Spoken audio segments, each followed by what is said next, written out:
Solo Leveling foi um dos webtoons mais populares de todos, e uma adaptação em anime por um estúdio que sabe fazer ótimas lutas parecia um sonho. Mas depois de alguns teasers e trailers bem fracos, além de toda a polêmica do autor ser anti-japonês, alguns fãs, incluindo eu, ficaram bem preocupados com o futuro da franquia. Finalmente o anime estreou e hoje eu vou analisar o roteiro e projetar como pode ser o futuro da série, pois tivemos algumas surpresas, umas positivas e outras negativas. Sinceramente, eu tava achando que seria mais um anime coreano que seria adaptado só pra fazer muito dinheiro fácil com uma adaptação mediana. Isso seria muito chato pra mim, visto que eu gosto muito de Solo Leveling, e tem alguns vídeos aqui no canal falando sobre, vou deixar aí na descrição. E esse primeiro episódio me deixou dividido. Por um lado, entregou mais do que a propaganda mostrou, na minha opinião. Tivemos os momentos de ação lá no início bem bacanas e legais. Isso foi muito positivo, já que boa parte do apelo de Solo Leveling é exatamente lutas bem quadrinizadas e visualmente impactantes. Transferir isso para uma animação com coreografias legais e fluidas vai ser bem importante, e parece que aqui eles estão indo bem.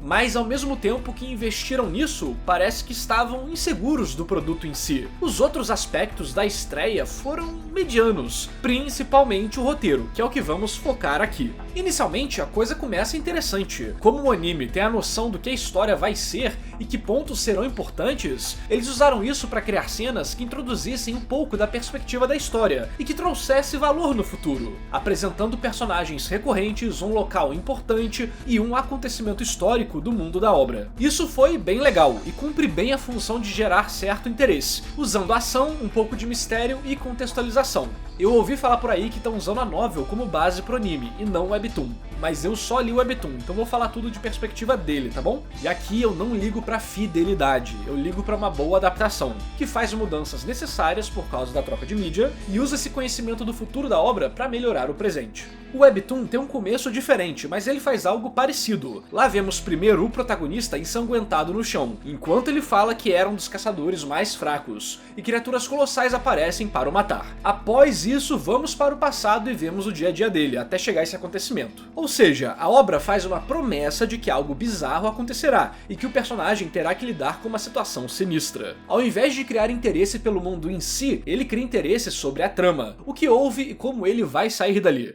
Os dois inícios são eficientes nesse quesito, só tem focos diferentes. Pessoalmente, eu dou ponto pra equipe do anime que trouxe essa parte original ou a parte da novel, não sei. Eu acho que é original, se eu tiver errado me corrijam nos comentários. Mas depois disso, acho que a direção e o roteiro se acomodaram em ficar no mediano. Não que isso seja um crime, mas acho que são aquelas gotinhas que vão enchendo o balde, e no final fazem com que a estreia não seja tão impactante quanto poderia ser. Por exemplo, temos vários momentos de exposição desnecessários. Depois da cena das formigas, temos um narrador contando pra gente um monte de coisa. Aí depois vemos o Sujinwo entrar na dungeon. Só que então vamos pra mais cenas de exposição. Novamente cospem na sua cara um monte de informação sobre pedras, aí sobre governo, fonte de energia, algumas camadas políticas. Então voltamos pra dungeon e vemos o protagonista sendo esfaqueado, pra sair da dungeon de novo e vermos uma galera sendo catalogada com seu rank, pra apresentarem uma futura personagem relevante, e aí nós voltamos pra dungeon de novo. Daí a história tenta convencer a gente que a vida do Sujinwo é muito triste e que depois de quase morrer tantas vezes ele aprendeu a detectar certos perigos. E é bem funcional, mas perde muito do possível impacto que teria. Pelo menos a transição do vídeo dos Hunters para a Sala dos Gigantes é legal, fala sobre os Hunters precisarem terem medo,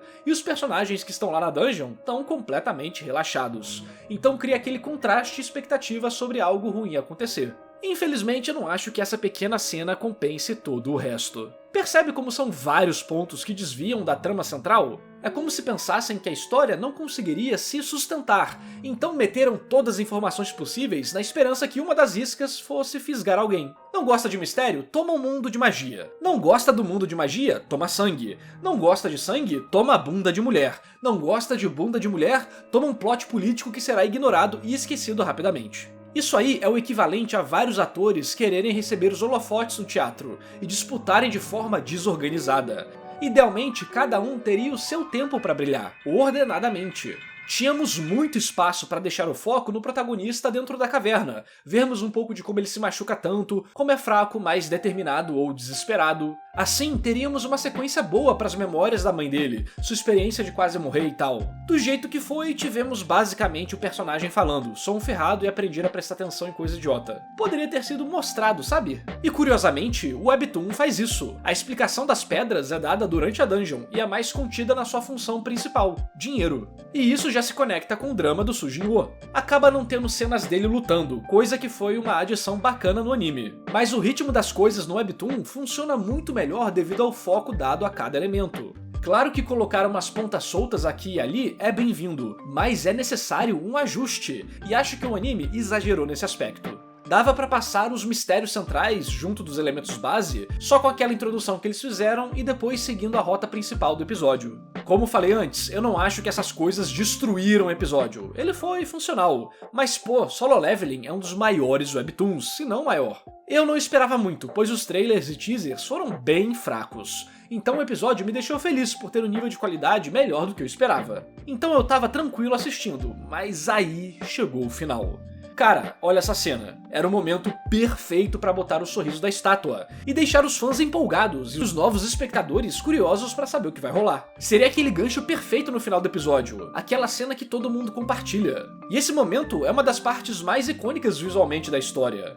E eu sei que no Webtoon isso só aparece lá pro capítulo 6 e que o episódio 1 do anime só adaptou até o capítulo 3. Só que esse era o momento de usar a adaptação para gerar expectativa pro futuro. É tipo a técnica que comentamos mais cedo de como o Webtoon começa. Temos primeiro o Sujin-Woo morrendo e então vemos como ele chegou até aquela situação. Aqui teríamos o sorriso, então no episódio 2 veríamos tudo normalmente até ele reaparecer. Esse pra mim é o único ponto imperdoável do episódio. Lembrando que aqui estamos pensando teoricamente apenas. Produções de anime são coisas complicadas. Tempo, recurso, pessoa, dinheiro, tudo isso influencia em como o roteiro será escrito, o que acontece em tela e tudo mais. É fácil a gente imaginar como poderia ser, difícil é coordenar tudo isso. Eu tenho plena ciência disso. Só que é o que o fã pode fazer, né? Conversar sobre o assunto. Agora, com tudo isso explicado, o anime de Solo Leveling é promissor ou não? Olha, é difícil dar uma resposta. Esse é o primeiro trabalho do diretor coordenando um anime de ação, sendo diretor mesmo e não diretor de episódio. Mas vai que os contatos da galera do A1 Pictures conseguem dar uma mão, não é? Estreias normalmente mostram boa parte da força de um produto final, já que é onde ele tem mais chance de chamar mais atenção. Então acho que as coisas continuarão medianas em vários parâmetros, mas com momentos de animação intensa e de alta qualidade nas lutas, visto que esse é um dos grandes apelos da obra. E estou esperançoso que o roteiro vai se ajustar com o tempo. Não teremos a necessidade de tantas exposições e explicações conforme os episódios forem passando. Por isso eu tô otimista em geral. A série pra mim vai dar uma melhorada, nem que seja um pouco em comparação à sua estreia. Meu medo é continuarem mantendo essas várias perspectivas mal administradas, com muitas informações desnecessárias pro momento. O anime, em geral, tem tudo pra dar certo. Um roteiro simples de adaptar e uma produção capaz de fazer cenas de ação legais. Então vou torcer pra que tudo comece a se ajustar, e que Solo Leveling possa ter momentos marcantes com lutas intensas. Afinal, parece que da maior treta eles conseguiram escapar, que é a confusão de Japão e Coreia. O Japão não era um paizinho kawaii que conhecemos hoje em dia não, e fizeram coisas terríveis no passado, e uma de suas vítimas foi a Coreia. E o autor de Solo Leveling humilha o Japão de várias formas na obra. Tanto é que a versão em japonês do Webtoon mudou a localidade das coisas, o que afetou parte da história e tal. Ou seja, ela não se passava mais na Coreia, e no Japão. E o Japão, humilhado do Webtoon, agora era um país fictício e tal. Pra vocês terem uma noção, existem duas dublagens em japonês. Uma que segue essas mudanças que eu falei, e outra que mantém os nomes em coreano e não muda os locais. A que vemos no Crunchyroll é essa versão sem censura. Sabendo que rolou isso, fico me perguntando das tretas de produção, pensando se algum diretor, animador, etc. acabou recusando a proposta de trabalhar na série por causa disso. De qualquer modo, o que você achou da estreia? Acha que o anime tá num bom caminho? Diz aí nos comentários. Eu gosto muito de Solo Leveling e tenho alguns vídeos no canal sobre ele. Tenho minhas críticas também, mas foi uma leitura bem divertida, e acho que também tem vários méritos que a galera acaba criticando só por birra. Já sobre os problemas do Webtoon, eu acho que o anime pode ser a oportunidade perfeita para ajustar eles, por já saberem de todo o escopo da obra. Se continuarem adicionando cenas com o mesmo valor daquela do início com as formigas, vou ficar muito feliz. Para ver mais vídeos de Solo Leveling e análise de roteiros de animes e mangás, dá like no vídeo e se inscreve aí no canal. E esse vídeo só foi possível graças aos heróis do canal: André Luiz Melo, Eduardo Rufino, Felipe Kurama, João Pedro Coelho, Leonardo de Brito Correia, Matheus Felipe, Nero Zero, Rafael, Celtinho Gameplays e a todos que apoiam o meu trabalho.